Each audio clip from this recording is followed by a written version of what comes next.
Assalamualaikum warahmatullahi wabarakatuh. Bersama saya Khadijah Faisal mengupas berita antarabangsa yang hangat diperkatakan sepanjang minggu ini dalam Globe Al-Hijrah. Sejarah menunjukkan hampir setiap campur tangan negara asing dalam sesebuah negara tidak menyelesaikan masalah negara itu, malah memburukkan lagi situasi.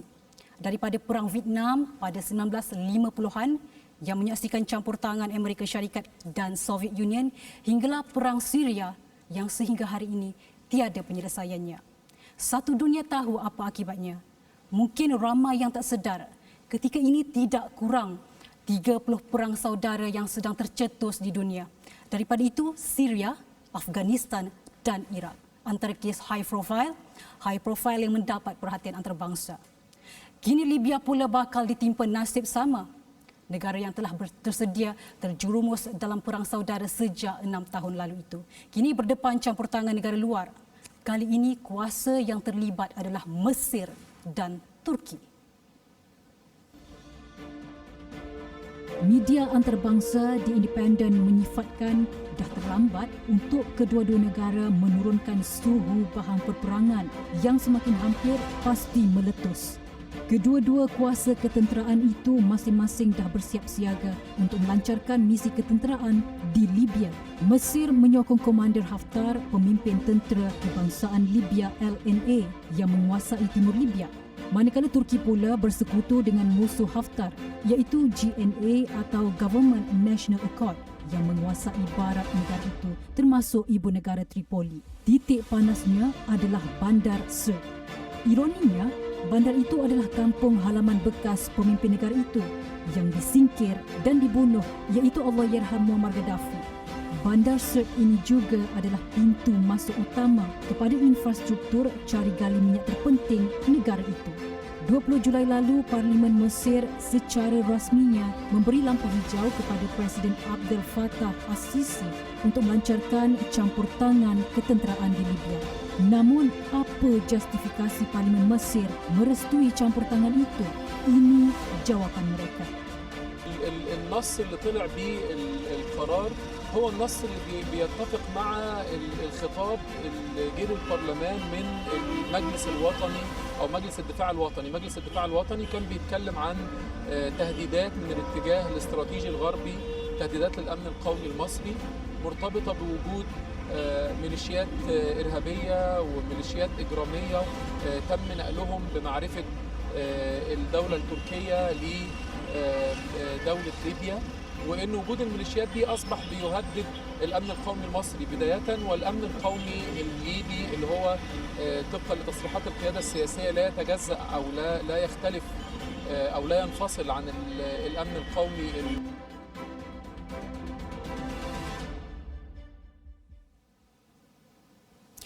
Kalau Mesir menggunakan faktor keselamatan sebagai alasan untuk memulakan campur tangan ketenteraan di Libya, Turki juga ada alasan tersendiri. Mereka mahu melindungi GNA yang merupakan kerajaan Libya yang diiktiraf antarabangsa termasuk PBB. Bagi mereka, Haftar yang disokong Mesir adalah warlord yang mahu menjatuhkan kerajaan Libya yang sah. Bagi Turki, campur tangan Mesir di Libya tidak akan menyelesaikan konflik di negara itu, malah akan memburukkan lagi situasi. Mereka bertegas, kerajaan pimpinan Haftar di timur Libya adalah tidak sah dan tenteranya perlu segera berundur. Yeah, Egypt thinking of sending military forces into Libya will not help the political process, especially when we are all working on a ceasefire and trying to move the political process there. I believe it will be a dangerous military adventure for Egypt. Pengunduran tentera Haftar dari Sirte dan Jufra juga menjadi syarat kepada perjanjian gencatan senjata yang kini sedang berjalan antara Turki dan Rusia. Ankara bertegas, sebarang persetujuan perlulah berdasarkan syarat itu. Rata-rata penganalisis antarabangsa berpendapat Turki seboleh-bolehnya mahu mengelakkan sebarang konfrontasi dengan Mesir. Atas sebab itulah Ankara masih menjalankan rundingan gencatan senjata bersama Rusia yang merupakan sekutu Mesir dalam krisis ini. Walau bagaimanapun, Turki tidak akan teragak-agak untuk melancarkan serangan balas sekiranya tentera GNA diserang.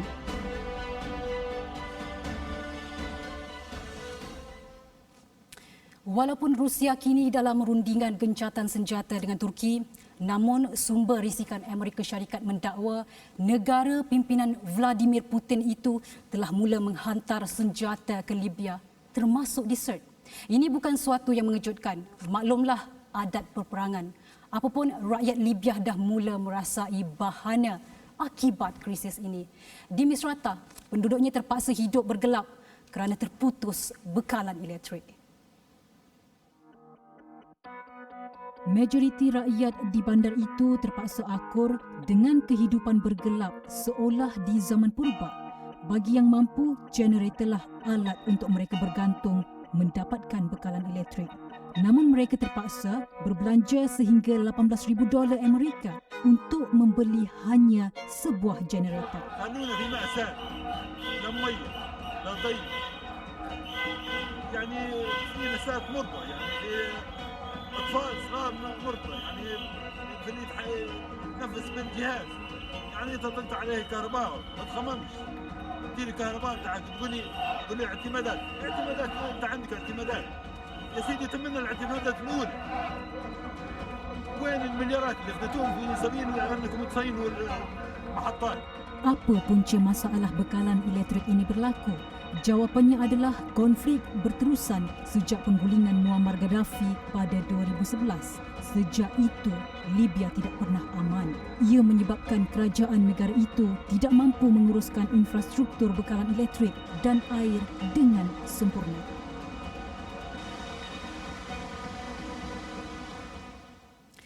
Inilah yang terjadi bila perang saudara tercetus. Sebahagian besar pendapatan kerajaan terpaksa disalurkan untuk ketenteraan.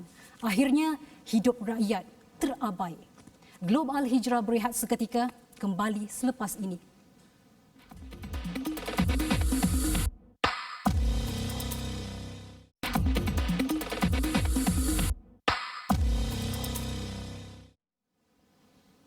Kembali dalam Globe Al Hijrah, dari Libya kita beralih ke Afrika Selatan.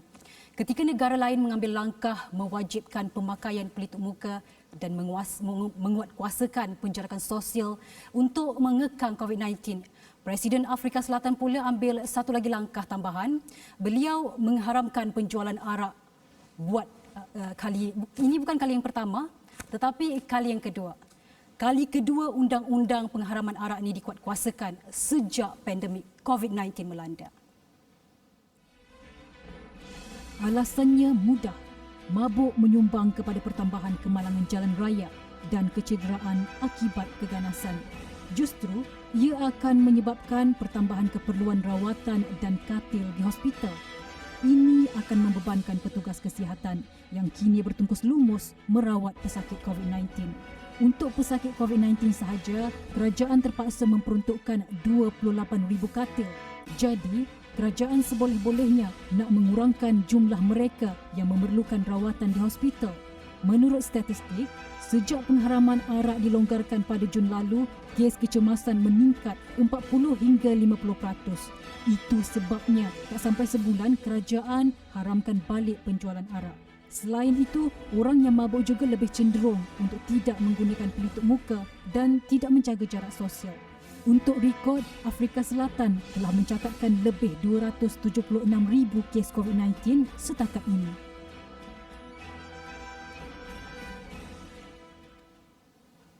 Umum mengetahui nama Palestin telah lenyap dari Google Map dan Apple Map. Sedangkan nama penceroboh haram Israel dengan megahnya terpampang. Seolah-olah seluruh bumi Palestin adalah milik Zionis. Ramai yang membantah tindakan itu dan minggu ini seorang selebriti Hollywood mencuri perhatian dengan memberi sokongan kepada Palestin. Beliau adalah Madonna. Portal Middle East Monitor melaporkan legenda pop Amerika Syarikat itu menggesa Google dan Apple mengembalikan nama Palestin dalam peta kendaliannya. Gesaan itu dikongsi Madonna menerusi Instagramnya yang mempunyai lebih 15 juta pengikut.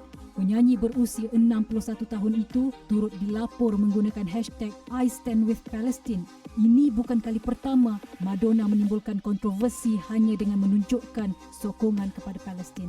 Tahun lalu beliau dikritik kerana memaparkan bendera Palestin dalam satu persembahan di Tel Aviv.